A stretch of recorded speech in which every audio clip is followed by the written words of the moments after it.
জেনজিরা জাগুন এবার। আপনারা বেকার আছেন, মমতা ব্যানার্জি বলছে আপনারা বেকারই থাকুন।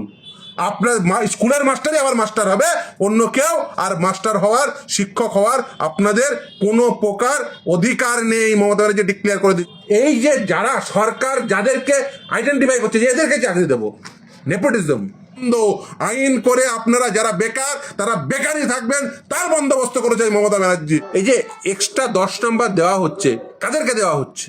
আচ্ছা ভাবুন তো, 2016 সালের শিক্ষকদেরই শুধুমাত্র এই এক্সপিরিয়েন্সের নাম্বার দিয়ে তাদের দেওয়া, তাহলে যদি তাদেরকেই চাকরি পাইয়ে দেওয়ারই উদ্দেশ্য থাকে, চাকরি থাকতো তাহলে পরীক্ষা নেওয়ার কি প্রয়োজন ছিল?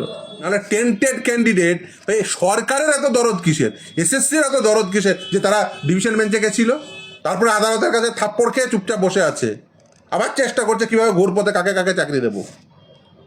ও যখনই নিয়োগ হয় একবার পূর্ব পরিকল্পনা মাফিক সে নিয়োগে দুর্নীতি করার চেষ্টা করে।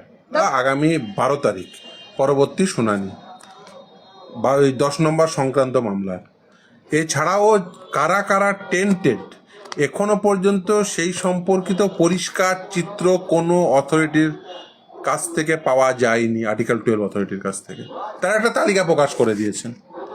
এর আগের 2016 সালের নিয়োগ প্রক্রিয়া বাতিল হলো, সেই বাতিল হওয়া নিয়োগ প্রক্রিয়ায় কাউন্সিল ওয়াইজ যে লিস্ট, একটা কাউন্সিলিং ওয়াইজ লিস্ট, যে ফার্স্ট রাউন্ড কাউন্সিলিংয়ে এই ব্যক্তিরা চাকরি পেয়েছে, সেকেন্ড রাউন্ড কাউন্সিলিংয়ে এই ব্যক্তিরা চাকরি পেয়েছিল, থার্ড রাউন্ড কাউন্সিলিংয়ে এই ব্যক্তিরা চাকরি পেয়েছিল, এখনও সেই তালিকা প্রকাশ করেনি। এই যে এরা এই যে টেন্টেড লিস্ট বের করলো, এর ভিত্তিভূমি কি আদালত তো জানতে চেয়েছে। টেন্টেড ক্যান্ডিডেটদের লিস্টের ভিত্তিভূমি কি এখনো পর্যন্ত জানায়নি। এই যে এক্সট্রা 10 নম্বর দেওয়া হচ্ছে, কাদেরকে দেওয়া হচ্ছে? আচ্ছা ভাবুন তো, 2016 সালের নিয়োগ প্রক্রিয়াটি ক্যান্সেল হয়েছে, যদি 2016 সালের আগের নিয়োগ প্রক্রিয়ার কেউ পায়, বলছে যে কোনো শিক্ষক পাবে, আরে তারা তো এজ বার হয়ে যাবে। তার মানে কি উদ্দেশ্যটা কি?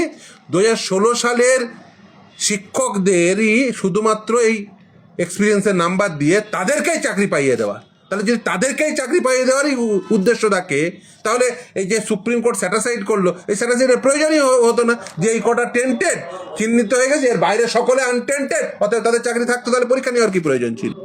ফলে খুব পরিষ্কার, যদি টেন্টেড লিস্ট সম্পূর্ণ হয়ে যায় তাহলে পরীক্ষা নেওয়ার প্রয়োজনই পড়তো না, যদি তাদেরকে চাকরিতে রাখতে হয়। এটা মমতা বন্দ্যোপাধ্যায়ের পূর্ব পরিকল্পনা। আমি বলি না যে ওর নিয়োগ হলেই একবার একটা পূর্ব পরিকল্পিত ওয়েতে দুর্নীতি করে, এটা যে পূর্ব পরিকল্পনা, এই যে রুল ফ্রেমিংয়ের পিছনে যে দুর্নীতি করার উদ্দেশ্য থাকে, এই পরিষ্কার হয়ে যাবে এই মামলায়। যে দেখুন, রুল তৈরি করা হচ্ছে একটি নির্দিষ্ট ডেফিনিট উদ্দেশ্য নিয়ে, যে এদেরকেই চাকরি দেব, সেই ডেফিনিট উদ্দেশ্যটা পরিষ্কার হয়ে যাবে। এর আগেও বলেছি, প্রাথমিকের ক্ষেত্রে সে কথা বলেছি যে আইন তৈরি করার ক্ষমতা আছে সরকারের, কিন্তু সেই আইন তৈরি করার ক্ষমতার প্রয়োগ কিভাবে হচ্ছে, অভিসন্ধি কি? অভিসন্ধি হচ্ছে দুর্নীতি করে, বা এই যে যারা সরকার যাদেরকে আইডেন্টিফাই করছে যে এদেরকে চাকরি দেবো, আইদার ফেভারিটিজম অর নেপোটিজম। দেখুন, তালিকা তো আলটিমেট বের করতে হবে। এই তালিকা বের করলে পরিষ্কার হয়ে যাবে যে কারা কারা চাকরি পেতে চলেছেন। কারণ ইন্টারভিউ লিস্ট দিতে হবে প্রথমে, সেই ইন্টারভিউ লিস্টের উপর ভিত্তি করে তারা ইন্টারভিউ দেবে, তারপরে সেখান থেকে মেরিট লিস্ট তৈরি হবে, সেখান থেকে প্যানেল হবে এবং ওয়েটিং লিস্ট হবে। ফলে এই যে যখনই লিস্ট দেবে তখনই পরিষ্কার হয়ে যাবে। এবং এই লিস্টের সঙ্গে একই সঙ্গে 2016 সালের নিয়োগ প্রক্রিয়ায় first round counselling, second round counselling, third round counselling, fourth round counselling, fifth round counselling, six round counselling, 7 round counselling, 8 round counselling, কে কে চাকরি পেয়েছে একদম কাউন্সিলিং ওয়াইজ ধরে ধরে লিস্ট দিতে হবে। না হলে কিন্তু ট্যালি করা সম্ভব না। এখনো পর্যন্ত সেটা দেয়নি। কেন দেয়নি? তার কারণ হচ্ছে তাহলে ধরা পড়ে যাবে। একদিকে গল্প শোনাবেন যে না আমরা স্বচ্ছতার সঙ্গে নিয়োগ করছি, আর অপরদিকে এই টেন্টেড ক্যান্ডিডেটদের চাকরিতে বসানোর জন্য, এই নিয়োগ প্রক্রিয়ায় অংশগ্রহণ করানোর জন্য ডিভিশন বেঞ্চে কে গেছিল? সরকার গেছিল। দেখুন, আমি মনে করি এই চোরেদের হাতে যদি দায়িত্ব থাকে তাহলে সেই চোরেরা যা করার, আগেও যা করেছে তাই করার চেষ্টা করবে, এবং এটা প্রমাণিত হয়েছে যে করেছে। নাহলে টেন্টেড ক্যান্ডিডেট, এই সরকারের এত দরদ কিসের, এসএসসির এত দরদ কিসের যে তারা ডিভিশন বেঞ্চে গেছিল? যে টেন্টেড ক্যান্ডিডেটদের নিয়োগ প্রক্রিয়ায় অংশগ্রহণ করতে দিতে হবে।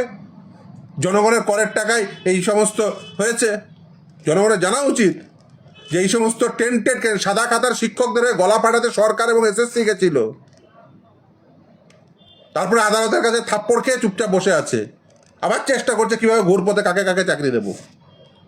ভালো করে বুঝুন, 2016 সালের নিয়োগ প্রক্রিয়া এই যে লিস্ট টাঙিয়েছে, এই টেন্টেডের বাইরে সকলেই যদি আনটেন্টেড হতো তাহলে নিয়োগ প্রক্রিয়াটা বাতিল করতো কেন?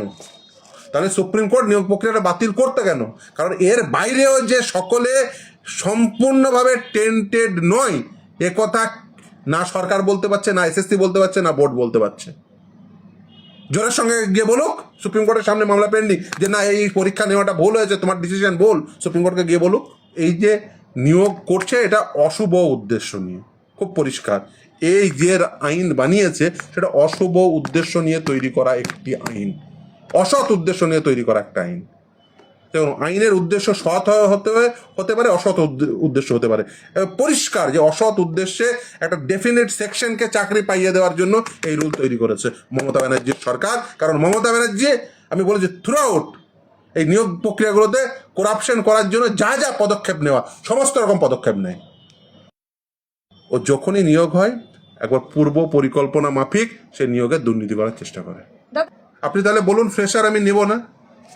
অনেকে বলছে, আর্গুমেন্ট হতেই পারে যে সুপ্রিম কোর্টের চিফ জাস্টিসের বেঞ্চের একটা জাজমেন্ট আছে যে একেবারে এন্ট্রি লেভেলে 3 বছর এক্সপিরিয়েন্স ছাড়া, মানে আইনজীবী হিসেবে এক্সপিরিয়েন্স ছাড়া সিভিল জাজ অ্যাপয়েন্ট হবে না। সেটার মিনিমাম এলিজিবিলিটি ক্রাইটেরিয়া হচ্ছে 3 ইয়ার্স প্র্যাকটিস। তাহলে বলে দিন যে শিক্ষক ছাড়া আর কেউ শিক্ষক হবে না। তাহলে শিক্ষকের সঙ্গে ফ্রেশারদের কম্পিটিশন করাচ্ছেন কেন? যে শিক্ষক ছাড়া আর কেউ শিক্ষক হবে না, তাহলে জীবনের ফ্রেশাররা কোনো শিক্ষকগুলোকে পড়াশোনা করার দরকার নেই, পড়াশোনা সবাই বন্ধ করে দাও, বলে দিন। মমতা ব্যানার্জি তো সেটাই বলছেন। বাইরে এক কথা বলেন, ফ্রেশারদের বলেন হ্যাঁ তোমাদের চাকরি দেবো, আর কোর্টে এসে কি বলেছে ভালো করে জনগণ জেনে নিন, যে মাস্টাররাই মাস্টার হবে, অর্থাৎ যারা স্কুলে আছে তারাই স্কুলে থাকবে, নতুন কেউ চাকরি পাবে না। এই রাজ্যের, গোটা রাজ্যের বেকার যুবক যুবতী কেউ চাকরি পাবে না। এটা মমতা ব্যানার্জির আইনের উদ্দেশ্য, মমতা ব্যানার্জি সরকারের আইনের উদ্দেশ্য। জেনজিরা জাগুন এবার, আপনারা বেকার আছেন, মমতা ব্যানার্জি বলছে আপনারা বেকারই থাকুন।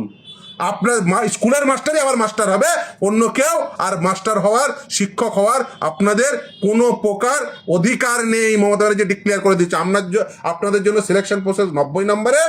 যারা ফ্রেশার আছেন, জেনজি যারা ভোট দেবেন আগামী 2026 সালে, তাদের জন্য মমতা ব্যানার্জি আপনাদের জন্য দরজা বন্ধ করে দিয়েছে, চাকরির দরজা। আইন করে চাকরির দরজা জেনজিদের জন্য বন্ধ। আইন করে আপনারা যারা বেকার তারা বেকারই থাকবেন, তার বন্দোবস্ত করেছে মমতা ব্যানার্জি। অতএব জেনজি জাগুন, একে ক্ষমতা থেকে ছুড়ে ফেলুন, না হলে আপনাদের কারো চাকরি হবে না। নতুন সরকার আসবে, আপনাদের প্রত্যেকের চাকরি হবে।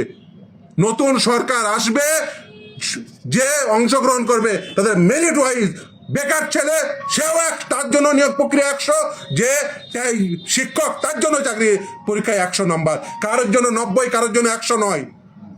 আগামী যে সরকার তৈরি হবে, যে সরকার আসুক, যদি সেই সরকার না করে তাকে 2010 ছুড়ে ফেলে দেওয়া হবে। যে সরকার আসবে তাই সেই সরকারের জন্য ওই ফ্রেশার্সদের জন্য 100 নম্বরের নিয়োগ প্রক্রিয়া 100 নম্বর থাকবে, এবং মাস্টারদের জন্য মমতা ব্যানার্জি বলছে মাস্টাররাই মাস্টার থাকবে। বেকারদের জন্য তোমাদের দরজা বন্ধ। মমতা ব্যানার্জির আমলে বেকারদের দরজা বন্ধ চাকরি পাওয়া। জেনজি এবার জাগুন, এর বিরুদ্ধে ভোট দিন।